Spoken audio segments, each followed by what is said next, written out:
ఒకవైపున ఇవే కాదు, ఇంకా చెప్పుకుంటూ పోతా ఉంటే వైఎస్ఆర్ ఆరోగ్యశ్రీ. ఎందుకంటే ఇది కూడా గతానికి భిన్నంగా ఈరోజు మార్పు జరుగుతూ ఉంది. ఆరోగ్యశ్రీలో ఒక తొగ్గలి గ్రామంలో మాత్రమే తీసుకుంటే వైఎస్ఆర్ ఆరోగ్యశ్రీ, వైఎస్ఆర్ ఆరోగ్య ఆసరా, ఈ రెండు పథకాల ద్వారానే దాదాపుగా 88 ఒక 10 లక్షలు 98 లక్షలు, 1 కోటి రూపాయలు ఒక్క తొగ్గలి గ్రామంలోనే ఇక్కడ ఉన్న ఈ 1666 ఇళ్లకు మాత్రమే మంచి జరిగిస్తూ ఉచితంగా వైద్యం అందించిన పరిస్థితులు. అదే రకంగా రాతన గ్రామంలో కూడా చూస్తే కూడా ఇది కూడా దాదాపుగా 84 లక్షల రూపాయలు. నేను ఒకటే చెప్తా ఉన్నా, ఈరోజు ఒకసారి గమనించమని అడుగుతా ఉన్నా. వ్యవస్థలోకి ఎటువంటి మార్పులు వచ్చాయో ఆలోచన చేయమని అడుగుతా ఉన్నా. ఈ వ్యవస్థలు ఎంత అవసరమో, ఇది ముందుకు కొనసాగడానికి ఎంత అవసరమో కూడా ఆలోచన చేయమని అడుగుతా ఉన్నా. ఈరోజు మొట్టమొదటిసారిగా మన గ్రామంలోకి అడుగులు పెట్టిన వెంటనే 10 అడుగులు వేస్తే ఒక సచివాలయం కనిపిస్తుంది. గతంలో లేదు, ఈ 58 నెలల కాలంలోనే వచ్చింది. అదే సచివాలయం పరిధిలోనే ప్రతి 60-70 ఇళ్లకు కూడా మ్యాపింగ్ చేసి ఒక వాలంటీర్ వచ్చి మన ఊరి పిల్లాడే మనందరికీ కూడా ఇంటి వద్దకే వచ్చి సేవలు అందించే కార్యక్రమం. ఇవన్నీ కూడా గతంలో లేవు. మరో 4 అడుగులు ముందుకు వేస్తే అదే గ్రామంలో ఆర్బీకే రైతు భరోసా కేంద్రం. మొత్తం రైతన్నను చేయి పట్టుకొని నడిపించేందుకు విత్తనం నుంచి పంట కొనుగోలు వరకు ప్రతి దశలోనూ కూడా రైతన్నకు తోడుగా ఉంటూ అండగా నిలుస్తూ రైతన్నను చేయి పట్టుకొని నడిపించే ఒక గొప్ప వ్యవస్థ. అందులో కూడా ఒక అగ్రికల్చరల్ గ్రాడ్యుయేట్ అక్కడే ఉద్యోగం చేస్తూ మనకు కనిపిస్తూ ఉన్నాడు. మొట్టమొదటిసారిగా వ్యవసాయం మారింది. ఇంతకుముందు రైతన్నలు ఇన్సూరెన్స్ చేసుకోవాలి అని అంటే ఎవడో బ్యాంకుకు పోయి క్రాప్ లోన్ తీసుకుంటేనే ఇన్సూరెన్సు. ఆ బ్యాంకుకు వెళ్ళి ఆ క్రాప్ లోన్ తీసుకోకపోతే ఆ రైతన్నకి ఇన్సూరెన్సే వచ్చేదే పరిస్థితే లేదు. ఆ బ్యాంకుకు వెళ్ళి ఆ రైతన్న ఇన్సూరెన్స్ తీసుకోవాలనంటే ఆ క్రాప్ లోన్ ఇచ్చేటప్పుడు 4%, 5% కటింగ్ చేసి ఇన్సూరెన్స్ ప్రీమియం అని చెప్పి కటింగ్ చేసి 1,05,000 రూపాయలు కటింగ్ చేసి ఆ తర్వాతనే ఇన్సూరెన్స్ వచ్చే పరిస్థితి. ఇంట ఒకరి చేత మెల్ల చేసే పరిస్థితి. ఇవాళ నేను ఒకటే అడుగుతా ఉన్నా, ఈరోజు ఏం జరుగుతూ ఉంది? ఈరోజు ఆర్బీకేలు వచ్చాయి.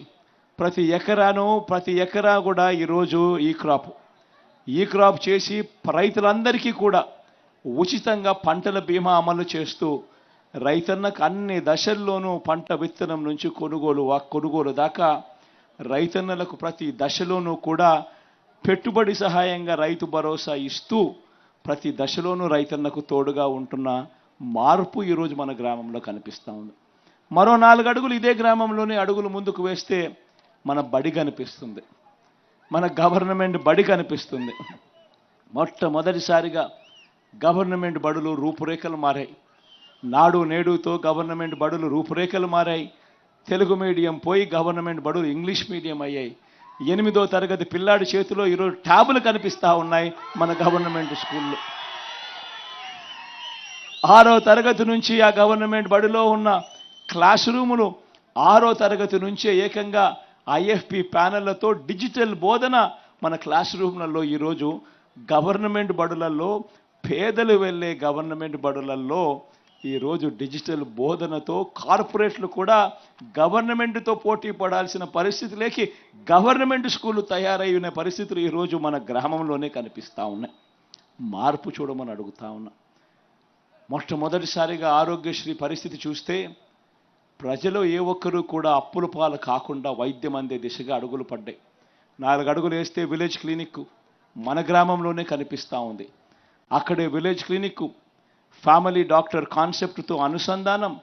మొట్టమొదటిసారిగా ప్రతి 15 రోజులకు ఒకసారి డాక్టర్ వస్తూ ఉన్నాడు విలేజ్ క్లినిక్లో కూర్చొని ఈరోజు వైద్యం అందిస్తూ ఉన్నాడు. ఆరోగ్య సురక్ష అనే కార్యక్రమం ప్రతి 6 నెలలకు ఒకసారి జరుగుతూ ఉంది. ప్రతి ఇంటిని జల్లడబడతా ఉన్నారు, ప్రతి ఇంట్లోనూ టెస్టులు చేస్తూ ఉన్నారు, ప్రతి ఇంట్లోనూ ఉచితంగా మందులు ఇచ్చే కార్యక్రమం జరుగుతూ ఉంది. ఆరోగ్యశ్రీ పరిధిని 1000 ప్రొసీజర్ల నుంచి 3300 ప్రొసీజర్లకు పెంచాం. ఆరోగ్యశ్రీ కార్డు లిమిట్స్ ఏకంగా 25 లక్షల దాకా ఉచితంగా వైద్యాన్ని తీసుకొని పోయాం.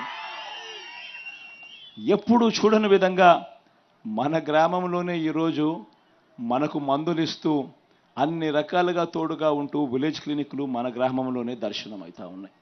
వ్యవసాయం మారింది, స్కూళ్ళు మారాయి, వైద్యం మారింది, అన్నీ మన గ్రామం పరిధిలోనే మారుతూ ఉన్నాయి.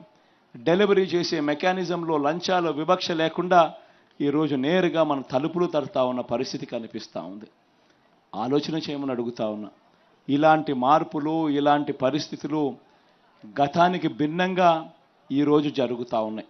అందుకే నేను ప్రతి ఒక్కరికి కూడా నేను చెప్తా ఉన్నా, ఈ జరుగుతూ ఉన్న ఈ మార్పులు కొనసాగడం చాలా అవసరం. ఈ జరుగుతూ ఉన్న ఈ మార్పులు కొనసాగడం ఎంత అవసరము అని అంటే, ఈ ఎన్నికల్లో మనం ఓటు వేసేది కేవలం ఒక ఎమ్మెల్యేనో ఒక ఎంపీనో ఎన్నుకునే ఎన్నిక కాదు. ఇది ప్రతి ఒక్కరూ కూడా ఇది గమనించమని కోరుతా ఉన్నాం. ఈ ఎన్నికల్లో మనం వేసే ఓటు జరుగుతూ ఉన్న ఈ మార్పును కొనసాగించడం కోసం వేస్తూ ఉన్నాం. ఈ మార్పులు ఇలానే కొనసాగుతేనే పేదవాడు తలరాతలు మారుతాయి, పేదవాడు బ్రతుకులు మారుతాయి అన్నది ప్రతి ఒక్కరూ కూడా ఆలోచన చేయమని కోరుతా ఉన్నాం.